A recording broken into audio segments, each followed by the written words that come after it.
Hi, welcome to senseFly Academy, the first in 2019, and therefore Happy New Year to everyone.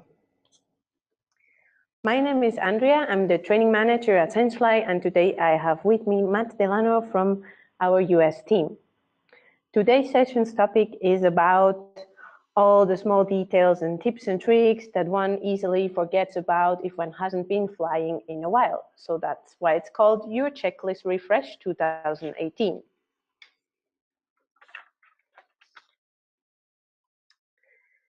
Therefore, we'll go through the whole workflow, basically, starting with pre-flight, what you need to prepare before you go out. Then during the flight, what are the most difficult points? Of course, that involves launching and landing, etc. And then we go on to importing and processing the data. Pre-flight. Ground station specifications. So if you're already installed with your emotion and everything, this might not be such a big topic anymore. But in general, it is advisable to use the recommended system requirements or even higher. If you go just for the minimum, you risk that it starts to slow down at some moment, there's not enough RAM available or something, and then you're getting a bit stuck during your mission. Important is that also for emotion needs to be installed on a computer that has a quad-core processor if you're doing Albris missions. In terms of the graphic card, by now we all know that emotion 3 is a bit more demanding on that side.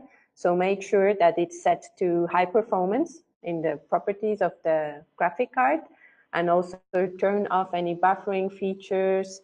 Sometimes you also need to allow or tell your ground station that emotion is one of the programs that is allowed to display 3D.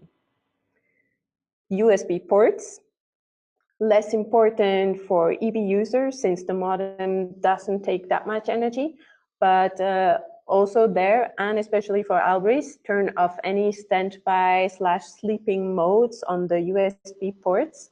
This will give you a much better communication link during your flights. In general, make sure you have any standby modes turned off during your missions. That's always, it's nice to have your display on and really see and hear your EB flying through the sound system of your computer. Not that everything turns off and you have to spend time logging back in, etc. Optional or mainly important for Albris is that you switch to a high performance plan. Software and firmware updates. I thought this might be useful for 2018. Just to begin the year with, make sure that you have the latest versions of Emotion 3. Remember that if you update Emotion 3 on your computer or your ground station, you also need to do a firmware update on your drone. Don't worry, you don't need internet for that procedure. You can also do this outside in a field where you may not have internet. Same accounts for your cameras. SODA had the last firmware update last October. Firmware update for Sequoia was last June, and Firmamap is quite a bit a while ago, April 2015. Usually a firmware update for the camera happens that way that you need to go on My senseFly, the knowledge base, download the firmware update file and copy it onto the root directory of the SD card.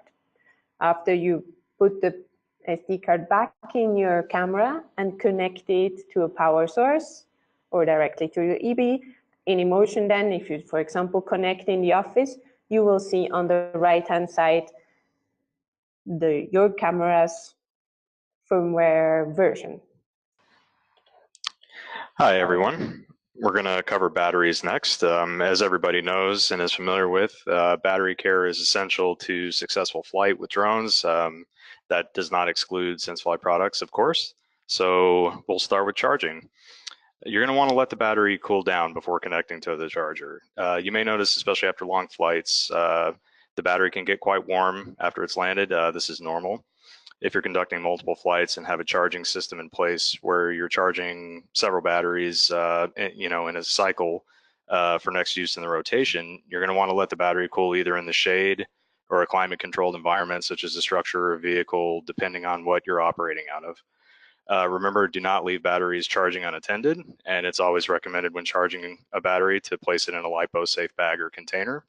And if you are charging in a vehicle or a structure, just make sure that the batteries have proper ventilation. What do the LEDs on the charger indicate? For the EB Plus and SQ charger, when you plug the charger into a power source, there will be a short pause, then one LED will show green, indicating the charger is ready. Once you've started charging, the LED's color indicates the charging level. The color varies gradually from red to green as the battery charges. For standard EB and EB RTK, when you connect the battery to charge, the 3 LEDs on the charger are going to be red. As the battery charges and the cells are balanced, the LEDs will begin blinking and go from red to green status, indicating cell balancing. Once all LEDs are solid green with no blinking, then your charge is complete. And again, using a LiPo-safe bag, keeping the drone batteries in a LiPo-safe bag, whether during transport or storage or whenever, is always the safest method and recommended. Flying. Plan your flight, appropriate flight times. When planning your mission, it's good practice to do so in advance in a more sterile environment than the field, for example, in an office environment.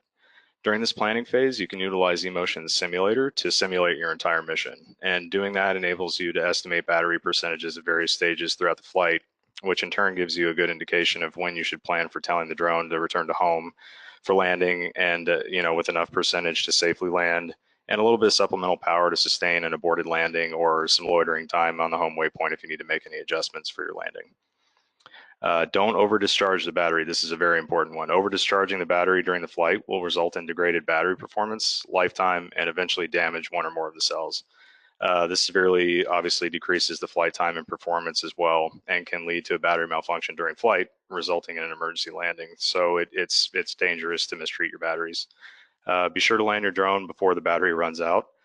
Leave the low endurance safety action that brings the drone to home active. That's definitely recommended.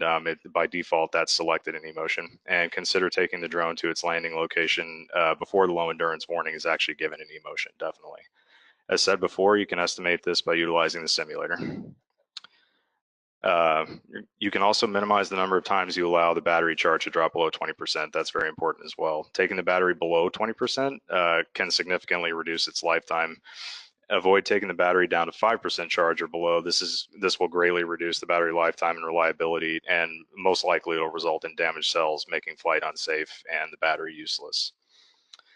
Some environmental influences on battery charge. There are several aspects to the flight environment that are going to affect both battery performance and ultimately lifetime. For example, frequent altitude changes, presence of wind, use of old batteries, and/or frequent photo acquisition may significantly reduce the flight endurance, especially over time with frequent operations. Also keep in mind that batteries perform better at medium or high air temperatures, and it's normal to observe shorter flight times in cold weather. For storage, don't store fully charged batteries at least for longer than 24, 48 hour period, and avoid it if you can at all, you know, period. If you're not going to be operating your drone for an extended period of time, be sure to discharge the batteries to the recommended 70% storage charge prior to storage. Keep them in a safe place. Do not store in the drone. I'll say that again, don't store it in the drone. It's just not good practice. Store the batteries in a LiPo-safe container and environment, ideally climate controlled environment. For more information on battery care, charger usage, and best practices for battery care, that can all be found in the drone's user manual and also on the senseFly portal and the knowledge base.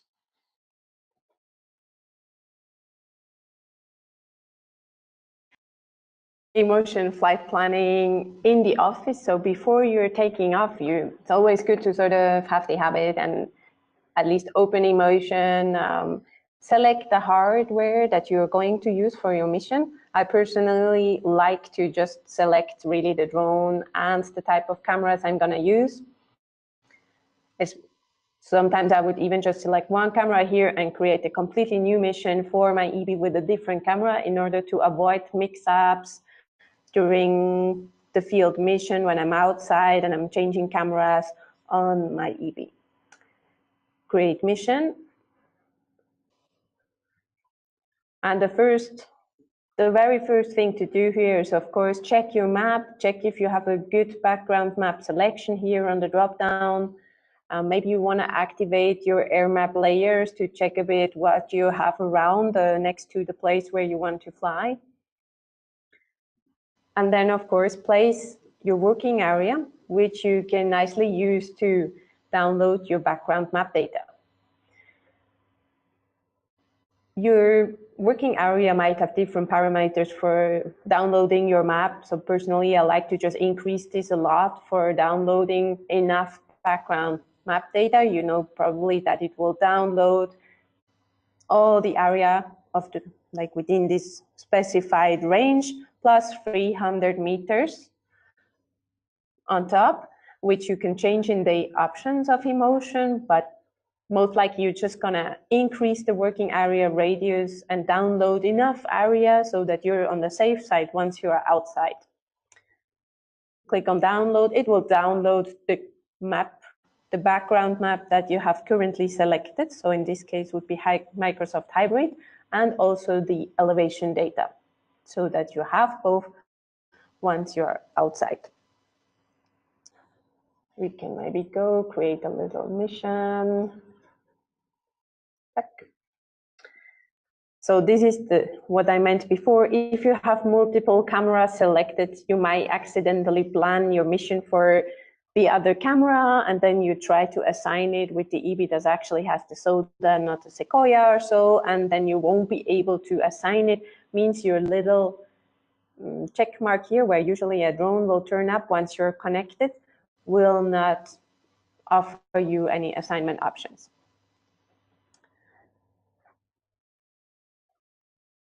Then, of course, you can adjust here the setting that you want to use for as an elevation reference, where the default is the elevation data, resolution, lateral and longitudinal overlaps. Under advanced, you might find one or the other thing that might help you in very specific situations. Then you could go ahead and basically plan your start and landing manually, or would I prefer to do. I just moved this a bit away, connect, and then you would connect to your drone in the field. I like to just place it on the ground, connect the battery, let it pick up the GPS signal, connect to it, and then use actually here the notification at the bottom to place start and home based on the drone's position. That way I am sure that I'm actually landing and launching, yeah, where I have my drone. So that's maybe a bit too close for these houses. So I placed this a bit further in the field. Now it will, of course, not move my start and home point. You can also always place your start and home just based on your drone location manually, but that seems at times less practical, especially once you're out in the field. This brings us to the next section, which is about flying outside. We are all aware that we need to launch, especially EB, against the wind. And then you need about 40 meters distance without any obstacles. Once EB is at 40 meters, it has an altitude of 20 meters from the ground. Okay, so even once you're at these 40 meters here, you should maybe not have pretty high trees just next to it. Make sure that you easily, anything that's behind this 40 meters is still a bit lower than the 20 meters, because EB usually then does either a left or a right turn in order to reach the start waypoint or start circling up to go to the start waypoint, which is at 75 meters. Finally, for the takeoff, you really shake 3 times, gives you blue light, and then it changes to green blinking. And from this green blinking light, which is indeed at times a little bit hard to see depending on the angle and the light, etc., you need to incline it to 45 degrees until your light turns to solid green. Once that's solid green, you make and move forward, pushing the drone towards the sky at that angle. We did another YouTube video to help people better understand how to launch an EB+. You find it under this link.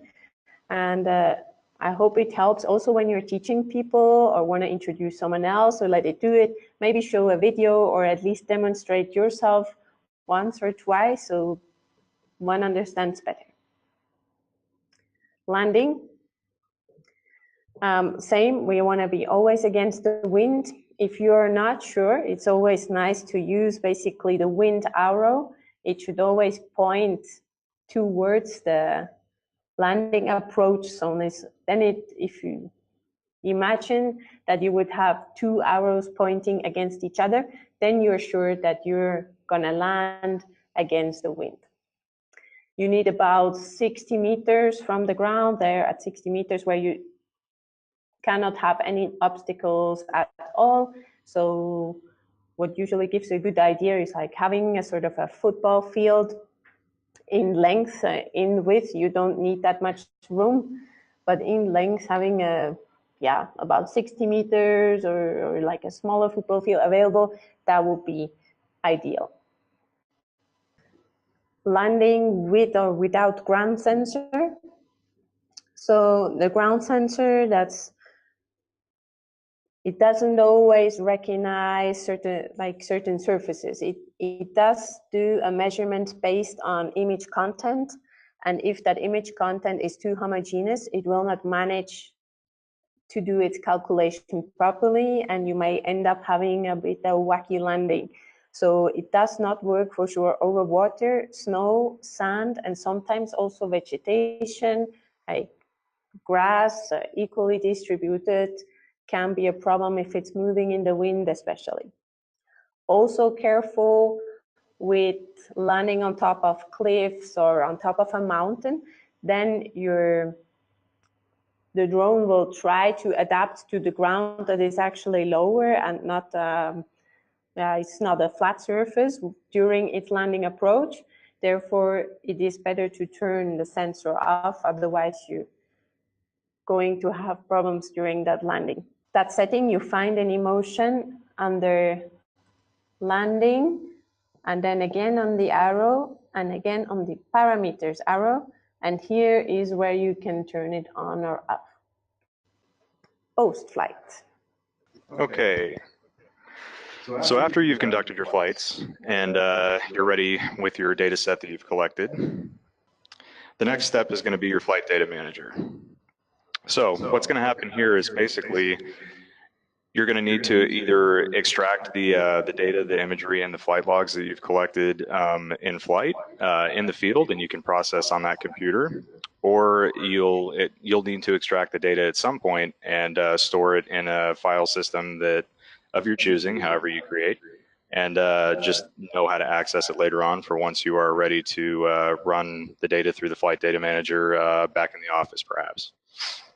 So in my instance, you can see this is the first screen in the flight data manager. So over here on the vertical bar, post-flight is what we call the flight data manager. So first step is this screen. So select your flight. Did you use this computer to fly? Because I did, I will select that. In the dropdown, if you are not processing on the same computer that you used to fly, you'll select no, and you'll notice that the calendar goes away. The process is the exact same, with the exception of in the next screen in step 2, you're going to have to manually navigate to grab those files. Emotion won't automatically pull them for you. But in this instance, we've landed. We've powered down the drone, we've disconnected the sensor, and we have plugged our mini USB cable directly into the autopilot port and have powered the drone back on. And the SD card, or depending on which sensor you're using, connecting the sensor directly to the computer to pull the imagery. So I'll go ahead and go back and select yes. Okay, because I know my flight was a while back for my sample data set, I'm going to go ahead and go to 2017, navigate to November, boom on the 15th, and you'll notice that for each day you select, there will be a drop down of the flights that you did that day. So I know that this was on the 15th.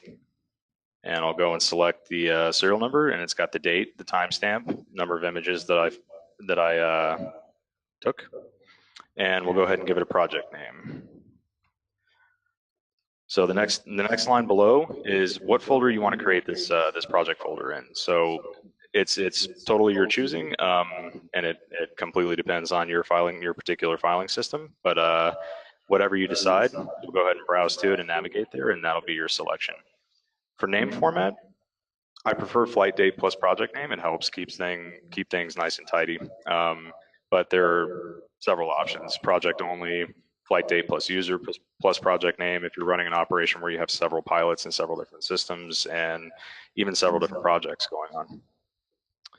Okay, and then down here you'll notice in the drop down, next step, get ready to read the flight logs, connect your drone, or insert the drone SD card into your computer.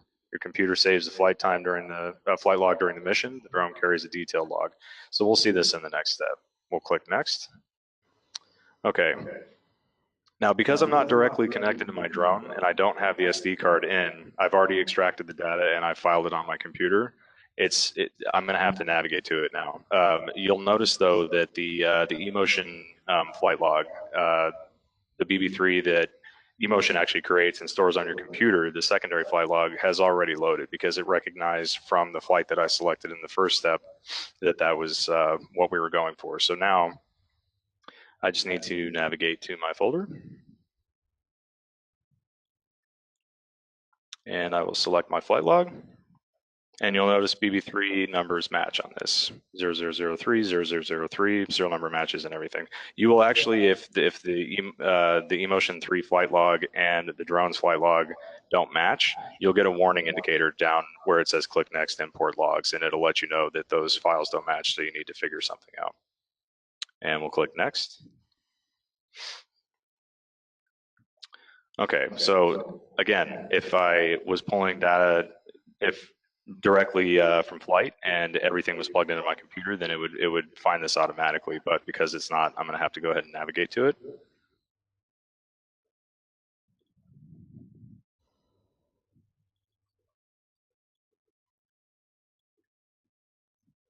All right. One thing of note, you'll also notice that it shows my trajectory on the map screen now. That shows that the flight log was also successfully uploaded. So we'll go ahead and click next. Okay, so now it's pulled in all of the imagery, it's pulled in our flight logs, and it's noting that 25 geotags were logged, potential images found 24. So the reason that those numbers don't correspond is because I took a photo on the ground for a grounds check. So images, therefore it's resulting in an images match of 96%. Ordinarily, you'll see between 96 and 100%, somewhere in that area. Average matching offset, 0.28 seconds. This is good. That means that there was very little time between when the autopilot told the sensor to capture a photo and it actually captured the photo. It was very minimal. So down here, you'll see all of the images that were taken. You have the option to delete original files after import. I personally do not do this, but if you find that beneficial, then so be it. Okay, next step. Everything's been pulled in. Everything's been loaded, so now we select our outputs. We can write geotags in the image files, which in order to process in most photogrammetry software, geotagged images, if not necessary, is definitely recommended. We can also create the text file for the image positions. We can create a Pix4D project, upload images to the cloud, create KML flight trajectory, and create JSON files. So depending on what you're going for, this is where you would select your outputs. So now we'll click next. So now you'll see down here, it's creating a Pix4D project file. So what happened now, because I had so few images, the processing was very rapid. All of the images are now geotagged. Everything's co-located in one folder. So now I can open up my project folder. And this is what the file structure looks like for your project folder. So we've got our images, and then basically files for whatever outputs you selected are going to be in here. And you always have your eMotion flight log, your BB3 from the drone itself, and your images, so you can go back and reprocess. You can create another data set and everything else. Or if something isn't satisfactory, you can pull from here and rerun through the flight data manager.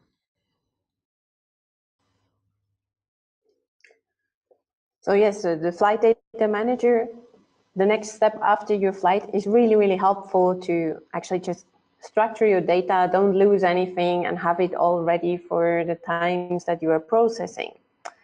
Processing, if you are processing with Pix4D, you might have heard that they do now have this more automated point cloud classification, which actually works quite well.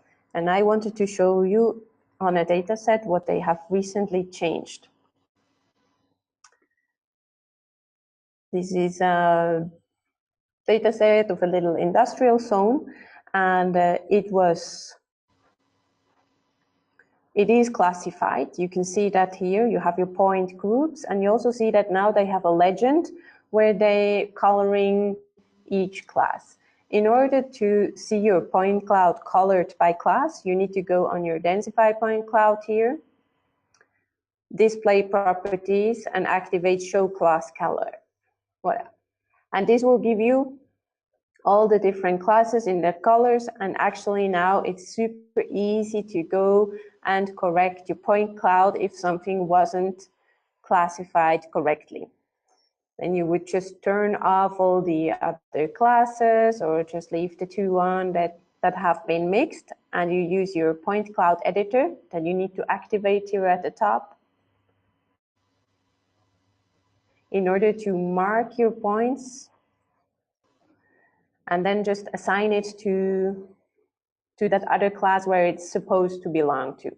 This also allows you to create a much nicer DTM once you're creating a DTM from this data set. If you have a very clean, nice point cloud, a ground point cloud, it will only use the ground class, then of course your DTM will be much better than when it is a very noisy one.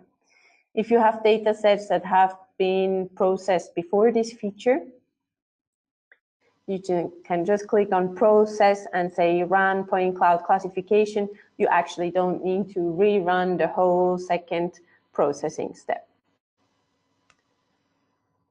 In order to generate your TTM, also you don't need to rerun the complete third step. You can also generate it by just clicking process generate DTM.